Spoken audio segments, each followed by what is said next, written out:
첫 시간 주님께 안녕하세요. 대강교회 오훈 목사입니다. 2월 19일 월요일입니다. 하나님 우리에게 주신 말씀은 마가복음 6장 30절에서 44절까지 말씀입니다. 사도들이 예수께 모여 자기들이 행한 것과 가르친 것을 낱낱이 고하니 이르시되 너희는 따로 한적한 곳에 가서 잠깐 쉬어라. 하시니 이는 오고 가는 사람이 많아 음식 먹을 겨를도 없음이라. 이에 배를 타고 따로 한적한 곳에 갈새 그들이 가는 것을 보고 많은 사람이 그들인 줄 안지라. 모든 거울로부터 도보로 그곳에 달려와 그들보다 먼저 갔더라. 예수께서 나오사 큰 무리를 보시고 그 목자 없는 양 같음으로 인하여 불쌍히 여기사 이에 여러 가지로 가르치시더라. 때가 저물어가매 제자들이 예수께 나와 여짜오되 이곳은 빈들이요 날도 저물어가니 무리를 보내어 두루 촌과 마을로 가서 무엇을 사 먹게 하옵소서.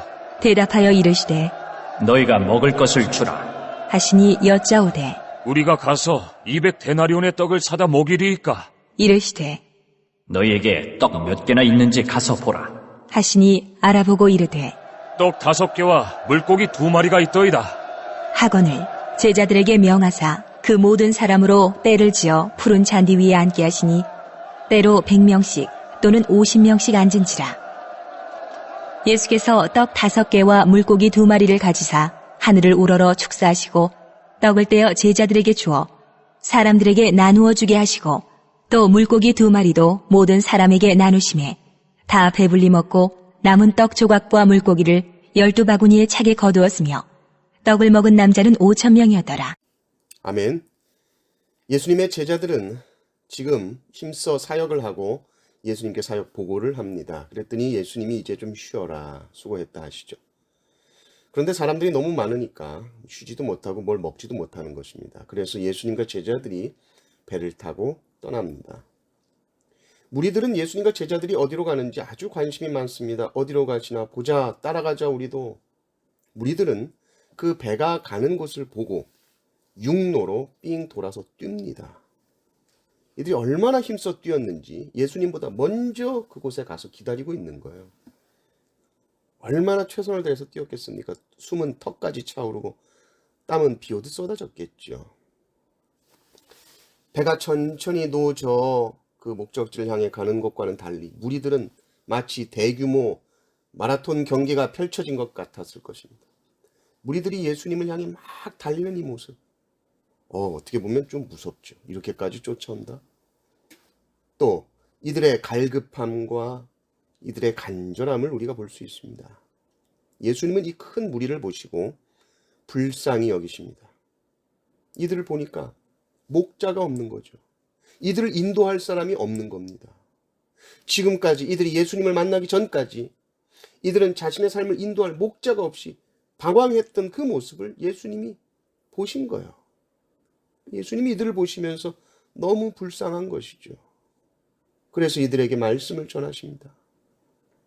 주님은 선한 목자가 되셔서 말씀으로 이들을 먹이시며 인도하고 계시는 것이죠. 그런데 말씀만 먹어도 됩니까? 인생은 육신을 가지고 있기 때문에 음식도 먹어야 됩니다. 근데 아무것도 없는 빈들이요 날은 저물어 갑니다. 제자들이 걱정이 돼서 예수님께 말씀드리죠. 예수님, 여기 먹을 거 하나도 없는 빈들이고요, 날도 저물어 가니까 무리들을 돌려보내서 좀 알아서 사 먹으라고 하시죠. 이때 예수님이 아주 황당한 말씀을 하십니다.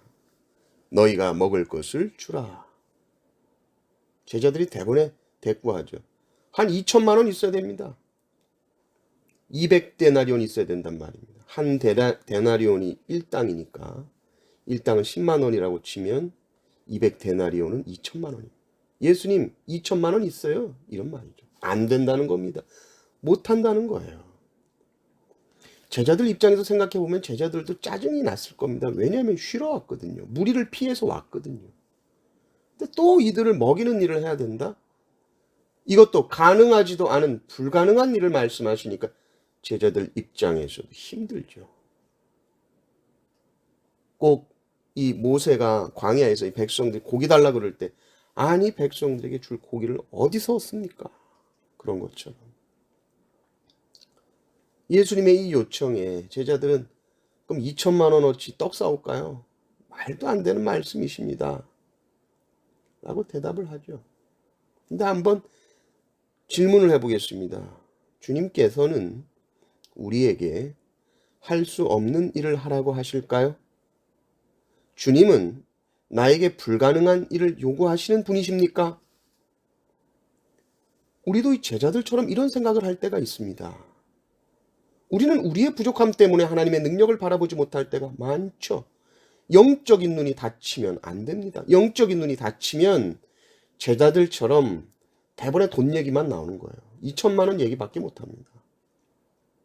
언제나 하나님의 역사는 우리의 없음으로부터 출발했습니다. 우리가 풍족하다, 우리가 많다 그러면 나의 풍부한 자원으로 내 역사를 쓰는 것이죠. 그러나 우리의 없음은 하나님 역사의 시작이 되는 줄 믿습니다. 그리고 예수님은 결코 우리의 없음을 외면하지 않으십니다. 예수님이 수고롭게 무리들 먹이지 않으셔도 돼요. 제자들 말처럼 그냥 무리들 제 갈 길로 돌려보내도 됩니다. 그러나 그렇게 하지 않으십니다. 무리들의 필요를 채워주세요. 이들에게 말씀만 전하신 것이 아니라 육체에 필요한 양식을 먹이셨습니다. 주님은 우리의 영과 육의 필요를 아시는 분이요. 그리고 그 필요를 채우실 때도 딱 채우시는 분이 아니라 넉넉히 채우시잖아요. 오병이어 받으시고 축사고 나눠주실 때 무리들이 배불리 먹고 12광주가 남습니다. 우리가 할 수 없는 문제 앞에 우리가 섰을 때에 주님의 명령에 순종하십시오. 하라 하시면 하십시오. 그럼 나머지는 주님이 하시는 거예요. 주님이 무리들을 잔디밭에 앉혀라, 앉히십시오. 50명씩 100명씩 앉혀라, 그렇게 하십시오. 자, 준비됐냐? 준비됐습니다. 그러면 우리가 불가능하다고 생각했던 일을 하나님이 하실 것입니다.